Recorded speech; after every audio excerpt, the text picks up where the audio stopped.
Yo, what's good, young adults? Yes. This is the first episode of our new show specifically for you, Benito Lumumba Onyemba. Wow, the full name, Dan. Tell us more, I bro. love it. I can't wait for you guys to check out this young adult show. Dan, do you use Instagram filters? No. Well, this show's called No Filter. We're getting honest, we're getting real. You guys are going to love it. It's going to be a vibe. Check this out. Hey, mate, how are you? Yeah, doing good, thanks. Listen, I'm still up for that coffee. All right, well, what do we say, 20 minutes Stratford Station? Sick, I thought we could go cycling. You'll love it. Yes, Jamal, how you doing, bro? Good to see you. You ready for this? Yeah, so what are we doing? We're gonna go cycling. Inside. Inside? I thought we were going outside. No. Spin class, mate. Come on. Have you done it before? No, no. This is Okay, this is your bike. Let me just do your seat for you. Alright, yeah. There you go, mate. Okay. Only get. Is that too high for you? You little shorty, are you? Little shorty. So we just need to warm up, okay? And we just need to. Are you right there? Yeah. Are you okay? You're just struggling. So what size feet are you? 11. Just sit up like me. Just arms out like that and bring it in. Push it back out. Bring it in. Push it back out. Get your arms spinning round. That's it, like a helicopter. You feel like a helicopter? Yeah. Yeah. And a backwards helicopter. That's it. Fantastic. Knees here. Hit your knees. You can't. You have to bring it down. That's it. Okay, top speed, Mark. Top speed. Fantastic. And slow it down. In 30 seconds. Tell us a little bit about yourself. Shamark, as in Shamark. Yeah. 23, was born in Jamaica, Whereabouts? the capital Kingston. Sick. But I grew up in Portmore. Yeah. I moved to London when I was around 2. I heard you know a little bit of Japanese. So, konnichiwa. I mean, it's evening, so it's actually konbanwa. Okay, all right. There's my research going out the window. Fantastic. So you know Japanese and you play a bit of ping pong. Actually, I'm not necessarily fluent yet, but I've just been... Well, you just schooled me, so you're doing it right. I've been doing it for my spare time.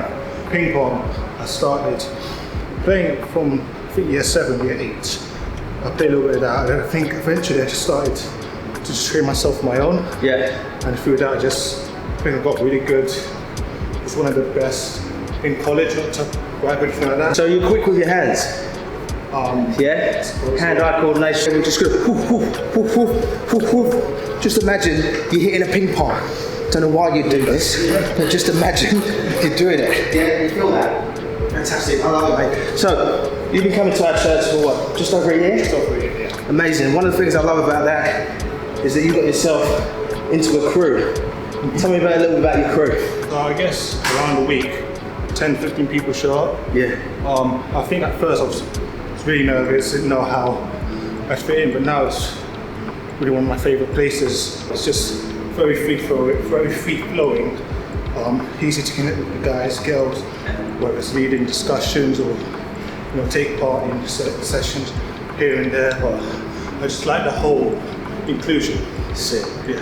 I love that, man. So I love that you got straight into a group. How did you actually get into one? I found out about groups after Engage. Yeah. On Engage, and then took my details down, and then leader Stratford got in touch, and I just started to show up, even though I wasn't a part of this yet, but already there was already a seed starting to plant. Yeah. And then eventually just here I am now. That's amazing. And so people want to get involved in crews right now, even though we're in lockdown and we're not gathering on the masses, people can get involved via the website, inquire via that or Instagram, whatever. But I know one of the great things about crews is that you can do life with them and you can go through the ups and the downs of life. So I reckon we should just go through a little bit of ups and downs right now on the spin bike.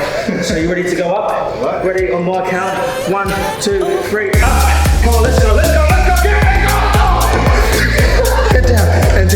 Head down. How'd you feel? Better. Okay, ready? we go, 5 seconds. We're going up the hill, Chimark. Up the hill. Ready? 5, 4, 3, 2, 1. Give it. Let's go. Up the hill.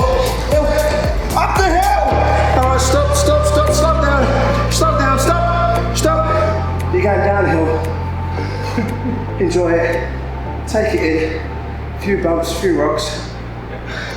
And now let's pick it back up. I love that you're in a crew. I love that you love that you're in a crew. And you encourage people to get into a crew. It's been really healthy for you. It's fantastic. How'd you feel? Right now? Yeah. Just worn out, really. Yeah, well, that was just a warm up, so let's just go a bit faster. Grab it, bring it down, hold it, give it to God. It's fantastic. Absolutely fantastic. How cool is that with Watson? Well, young adults, today we're going to talk around the topic of how to have healthy conflict in friendships. Yeah, I said it, conflict. We're going there today. Well, Jesse's going out into the street to ask people a whole bunch of questions to understand what they think conflict really means. So check this out. Jesse, over to you. Yeah, thanks, Benny. We're out here in the streets of London today, and we're asking people about conflict and friendships. Let's see what's up. Do you reckon they'll know what Vox Pop means? Nah, no idea. Okay, I'm here with a couple of lads. Got a question. Can you still be really good friends with someone and disagree? Yeah, I think you have to agree to disagree personally. You can't ruin a friendship over something little. I mean, I agree, but depends what the conflict's on. It depends. And I strongly think that it genuinely depends, because there are some things that are a bit too charged in order to just simply disagree on, and you can continue being friends. With the friends? No, I don't think so. Not one thing. But even if they like have like really strong opinions on like politics or religion, and you'd still be friends with them no matter what? Yeah. Everything, mate, you're all in. Ignorance or intolerance to certain things like racism, if there's just so much hate in your heart, and yeah, like I feel like those types of views and opinions, that it just doesn't correlate, and you can't really be friends after that point. Yeah, you can disagree opinions and then still be friends. Like, opinion shouldn't mean what your personality is. Like. Questions for our YouTube channel? On the clock. We in the street. You guys are friends? Yeah. Have you guys ever had a disagreement on anything? No? Nah, to be fair, never. What do you study? Archaeology and anthropology. Sick. Diving right into that history. Yeah. Not that I wouldn't consider being friends with him, but I'd have to seek to understand perhaps where they came across that opinion. I mean, I think you just don't talk about it if you disagree about it. Yeah. Yeah, maybe. I'd rather take a step back if I see it goes too far. There are some things that are just like a red line you don't cross. Homophobia, Islamophobia, stuff that's really like big in racism, then yes, definitely I'll cut the person out. Things like racism and stuff like that, if they're racist, then obviously we're not going to be friends. I've got a lot of friends who are Muslim. They have different religious views, and we still respect and love each other. Do you guys disagree about a lot of things? Find the balance. Yep. And when you do, you realise, maybe it wasn't that good to go all the way that way. The balance is always good. Do you love Marvel movies? Yeah. So I'm a big fan. What if this guy refused to come see a Marvel movie with you because he was like, Marvel's stupid? We're not friends no more. In the street, some wild opinions, some reasonable opinions. Back to you guys. Yes, Jesse. Well, Jesse, thanks so much for going out onto the street and asking those questions. Young adults, today, we're going to keep the conversation flowing. We're talking about how we can have healthy conflicts in our friendships. I'm not too sure about you guys, but that is a real topic right there. And in the studio, we have Hannah, one of our young adults. How's it going, Hannah? You doing okay? Hi, we're good. How are you guys? Doing so good, thank you. Doing so good. Hannah, what crew are you from? Let the people know. I'm from Victoria crew. Amazing. Represent. Well, Hannah, today we're talking about how we can have healthy conflict in our friendships. And I wanted to ask you the question, what do you think about that? I feel like a lot of people are kind of thrown by the word healthy conflict. And I think once we've understood that healthy conflict, I mean, yes, it's having disagreements, but it's disagreements without that affecting the respect that you have for each other. Yeah. I feel like maybe the first question we should be asking ourselves to like identify, is this healthy conflict, like what is it, is to be like, well, how does my respect for that person affect, what does it teach me about who I am? Or like, what are my intentions? Like, I don't know, are my intentions to be right? Because if my intentions are only concerned about being correct, then that defeats the whole object of why we're having the conversation in the first place. Like, we're meant to be having that conversation to be the light that shines so bright that the enemy can't interfere with that friendship or that relationship. Because I think ultimately as Christians, that's what makes us stand out, right? You know, we're all about community, so the enemy will try and have his way. But I feel like it's so easy to fall into the trap of being like, this is an advertisement for me. And it's like, no. This is a platform where in this difficult conversation, you can allow God to be God and maybe change someone's perspective, or I don't know, maybe better yet, change my perspective or your perspective. Like, sometimes we're like, oh yeah, God change their perspective, but sometimes it's the other way around. I love that, Hannah. Well, Hannah, thank you so much for that insight, representing all the way from Victoria. Amazing. Well, how good was that from Hannah? I love the insight that she shared. But guys, we're going to keep the conversation flowing. I think conflict is a real issue in today's society. And today we're going to hear from the man himself, Dan Watson. But we've also got some guests in the live studio. We're going to go in. Remember, this is no filter. So we're going to have honest, raw conversations. We've got Matt and Caroline. How you guys doing? Good. Amazing. Keeping that distance. Keeping that distance. That's it. And of course, we have Dan Watson. How's it going, big man? Doing good, bro. Are you well? I'm doing so well, man. You look comfortable, man. At this chair. It's so comfy. I know, man. Well, guys, today we want to talk around that topic of how we can have healthy conflict in our friendship. As YXYA, the theme for the month is to positively shape society. And society involves people, right? It involves people in our life, friendships, people we do life with. And I just got me thinking, like, how can we agree? Come on now. To disagree. I think that's real. Like, if you don't agree with me, I'm gonna tear you down. If you don't agree with me, I'm gonna remove you from my life. But how can we do that in a loving way? Because when I read the scriptures, I'm always reminded that we're not meant to live by our opinions, we're meant to live by the word of God, right? Which is to love people. But how can we have conflict in a healthy way? What do you guys think? It's a great question, man. Like, so I already go, people see conflict in a bad way. Yeah, right. Right, okay, so if we disagree, there's got to be something wrong with us. And so that's where this whole cancel culture comes in to go, we disagree, we cannot be associated with each other, you're out, whatever. But the thing is, Jesus calls us to have conflict, healthy conflict, right? He says, listen, if someone causes to sin, you see your brother or sister sin, whatever it is, says then call out their fault, but do it just the two of you. So don't blast it on social media. Hello. Don't cancel them out, but talk to them. And so then if you go, if it's sin is falling short of the will of God. Right? So not if you don't like their preferences or you don't like their methodology. That's real. That's whatever. Like everyone's got their thing. It's caused you to sin. So if it's outside the will of God, then we may have some conflict. That's the only time that Jesus says, call it out and have a conversation, and then from there, build from that. Does that make sense? How do we address that in a healthy way? Not just cancel culture, but how can we learn to disagree? So I think in this season I've learned so much that, you know, sometimes a disagreement in opinion can actually strengthen me, but doesn't mean I can't love you, if that makes sense. I think recently, we were talking about this earlier, thinking about people in our lives, and it was actually a friend that called me out recently. They called you out? On WhatsApp. Publicly? On WhatsApp. Oh, right. Yeah. I'm off social media, so I don't see all that. WhatsApp, he hit me up on WhatsApp and he goes, hey bro, I thought we were brothers. You know when someone sends you that and you're feeling, oh, brothers. Okay, this is gonna be rough. And he straight up just called me. He's like, you haven't been there for me in my toughest seasons. And you haven't, and when it has been tough and I have talked to you, you haven't went deeper to understand what I'm actually going through. Like that lack of understanding, the lack of desire. And to be honest, that on my part, I was in the wrong. I didn't go deeper to understand his pain. And I just saw it as laziness or as a bad attitude. But actually, he was hurting, he was in pain, and I didn't go deeper. And I love how when we read the Bible, when we look at Jesus, he from heaven he knew all their pain, but he still got to that level of understanding. I want to know, I sat down with you, I looked face to face and had that conversation. You want to understand our pain. And I think when this cancel culture and everything, it's so easy just to see what someone says, but never get a true understanding of what they actually mean by what they're saying. That's true.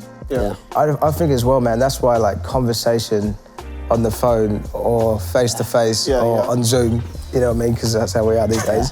But I think that's so much better than either blasting something on social media or WhatsApp, because then you can actually have a conversation about it. And actually pointing something out in someone is not a bad thing. Yeah. Like, you know, like even again, the Bible says, like, it says, don't let any bad words, any unwholesome words come from your mouth. But instead, let everything build somebody up for the benefit of their needs. Right? So you go, what do you need? Maybe you didn't even know, Matt, that you wasn't there for me. But if I just let you know, then you could do something about it. It's all about the way you say something, about the way you receive something. And that's all to do with the condition of our hearts. And we got to go, like, you know, like I love David says, search my heart, oh God. That's it. Like, search my heart, oh God, because I want my heart to be fertile ground. I want it to be a place that can receive this stuff so I can grow and say something, because you're telling me so I can be better, not so that you can tear me down. It's all about the way we say stuff and the way we receive stuff. I think as well, a huge part is it's the whole difference between like reacting to something compared to responding. And I think that if we're going to go off of how we want to react to things when things cause us pain or people let us down, like 10 out of 10, it's never going to come across well, because it's just, that's where all your feelings are built up. It's like you're actually just saying stuff and doing stuff out of the emotion.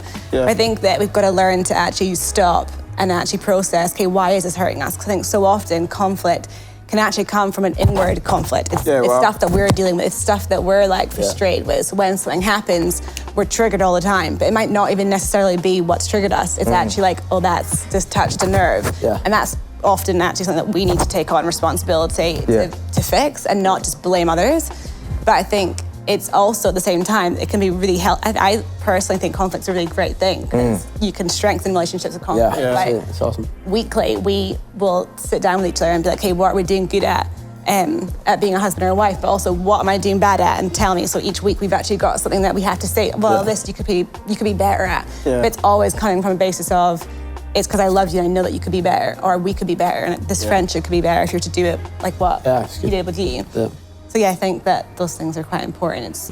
You have to question yourself why that's irritating you. But you also got to make sure that when you do speak up, it's out of like this wisdom. You're seeking God for that wisdom, and you can actually stop to think how you want to respond. What would you say to those people right now who maybe they avoid conflict? Right? What would be some last words of encouragement? I know it's easier said than done, but I think just don't let it build up that it becomes this thing that you're so fearful to speak up. Like, as long as it's, you got to question, as long as it's something for the benefit of actually not just you but the other person, like see it as a good thing, see it as something that's going to strengthen your relationship. Like, it's not always this thing that's going to take, I think often the fear is it's going to ruin a relationship. But actually, maybe potentially look at it as that could actually strengthen this relationship I've got. Amazing. I think for me, it's simply, anytime I have conflict in my life with anyone, I'm literally going straight to the word first. That's my point of reference for everything that I do when it comes to conflict, and let that speak to me and where I need to change or where I need to think, and also how am I going to approach this person. And it's always helped. I don't think any conflict in my life hasn't been resolved first being through the word of God, and then having the humility to be like, okay, I was wrong, or being able to listen. So that would be my only advice. Well, guys, thank you so much for that awesome conversation, and we're going to keep to have that conversation over the several weeks that are coming up. But guys, just want to let you know about the good news, a new project that we are launching as young adults. We honestly believe in generosity. We believe that we can't do everything, but we can do something. And as young adults, we're going to come around to sponsor a Compassion Child together. Compassion focused on helping children in different areas of the world with education and food. And what we're going to do is not just sponsor them for 1 year, 2 years, or a couple of months. We're going to commit to sponsor a child for 5 years, which equates to £1,800, but we can break it down to £360 a year. But the idea is that sometimes in Compassion, the younger children always get sponsored and the older children get left out, but we have an opportunity to actually sponsor some of the older children in the program. And guys, if you would love to give, then you can text YXY Show to the number that's going to pop up on the screen, followed by your amount to contribute towards a Compassion project that we're working towards, and we'd love to get you guys involved. But guys, it's been awesome that you guys have tuned in to No Filter. In a moment, we're going to check out this amazing song by Abby. So check this out.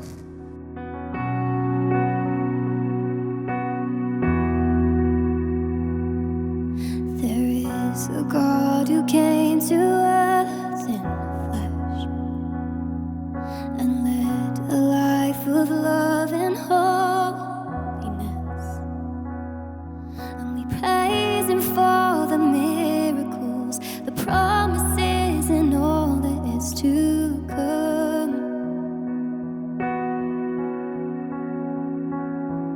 The King of Heaven came to wash our feet, and he tore the veil so we could taste and see that the author of the greatest love has rose from death and kept the scars for me, for all to see.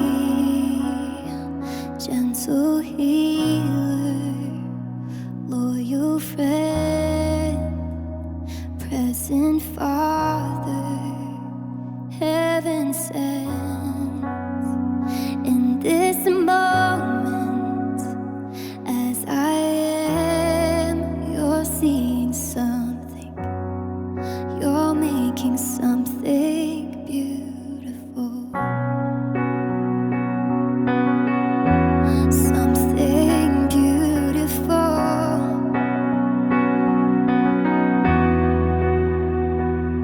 You crown me with mercy, you call me by name, embraced all my weakness and loved me the same. I'm no longer unclean, I've been washed in your grace.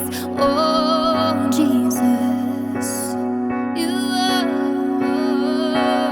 and the righteous will stand and all evil will fall, and the earth roar in praise, singing Jesus is Lord, and our unbroken hearts will make clear who you are. Oh Jesus, you are a gentle healer, loyal friend, present Father, heaven sent. In this moment, as I am, you're seeing something, you're making something beautiful.